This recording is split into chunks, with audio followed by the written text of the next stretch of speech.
night of a large snowstorm, ingest psilocybin, the synthetic of the Mexican mushroom. And after a kind of a melodramatic social scene in the kitchen over whether the dog was going to die, it's that peculiar situation you get into when you've taken a psychedelic, because the dog had been out running in the snow and was panting, and the question was he panting naturally or not, and how would we know?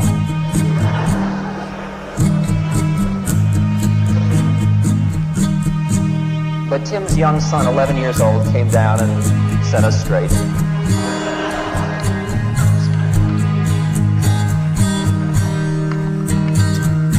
And then I went off into the living room by myself.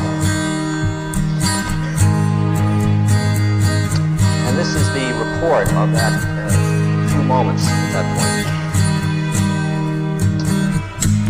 But now, a few hours later, I had gone off by myself to reflect upon these new feelings and senses. A deep calm pervaded my being. The rug crawled and the pictures smiled, all of which delighted me. Then I saw a figure standing about 8 feet away where a moment before there had been no one. I peered into the semi-darkness and recognized none other than myself.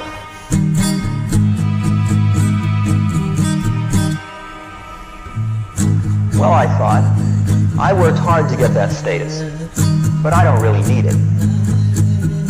So it's over there and I'm over here, so I'll give it up. I won't get frightened. Okay.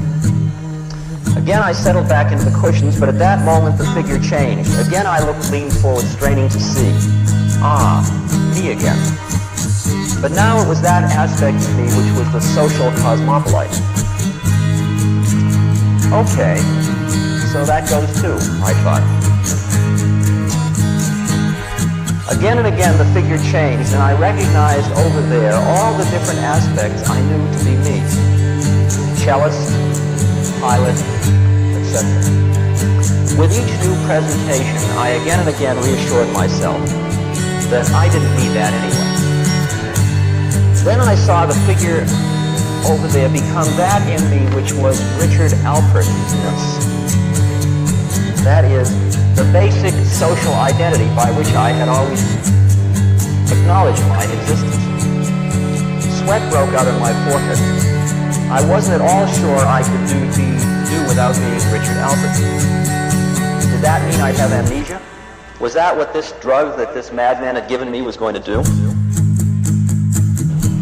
Would it be permanent? What the hell? I'll give up being Richard Alpert. I can always get a new social identity. At least I have my body. But I spoke too soon. As I looked down at my body for reassurance, I could see nothing below the kneecaps.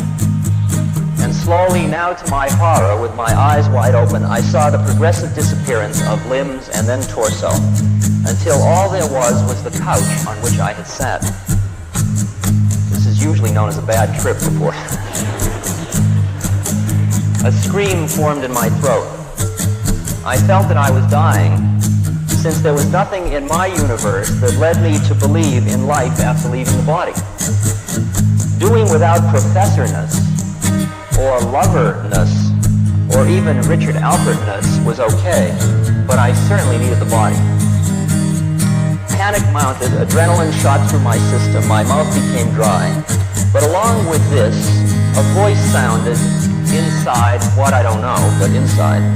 An intimate voice asked very quietly and rather jocularly, it seemed to me, considering how distraught I was, "But who's minding the store?"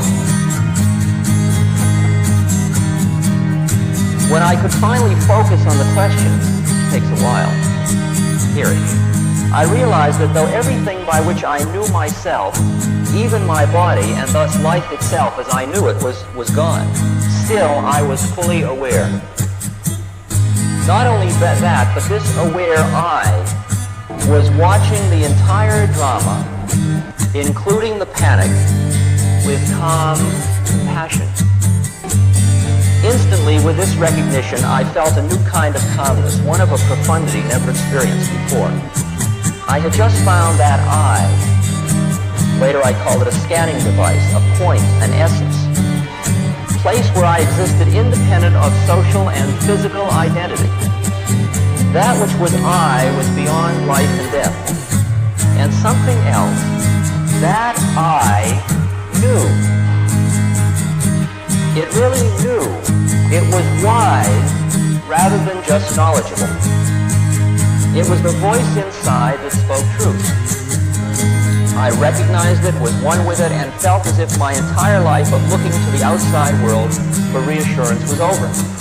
Now I need only look within to that place where I knew. Fear turned into exaltation, all right, because inside I knew.